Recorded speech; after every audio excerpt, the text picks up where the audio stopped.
మరి క్రిస్మస్ దగ్గరికి వస్తుంది. మరి ఈ వచ్చిన సందర్భంలో ఎంతసేపు క్రైస్తవులకే వాళ్ళు పిలిచి విందులు ఏర్పాటు చేయటం, రకరకాల ఏర్పాటు చేయటం బాగుంది, పర్వాలేదు ఒక రకంగా. కానీ మరి తాతకు దగ్గులు నేర్పడం ఎలాగా అనేది ఈ విధానం చూసి తెలిసింది. తాతకి ఎవరూ దగ్గులు నేర్పక్కర్లేదండి. క్రైస్తవుడికి ఎవరికి కూడా క్రీస్తు గురించి సువార్త ప్రకటించక్కర్లేదు.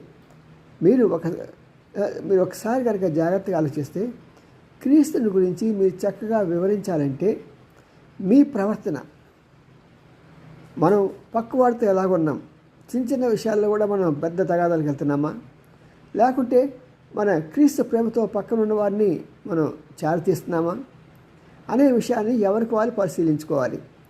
పక్కవాడు కష్టంలో ఉంటే మనం సాయపడుతున్నామా, ఒకవేళ ఆర్థికంగా కాకపోయినా మరి ఫిజికల్గా చేయొచ్చు. మరి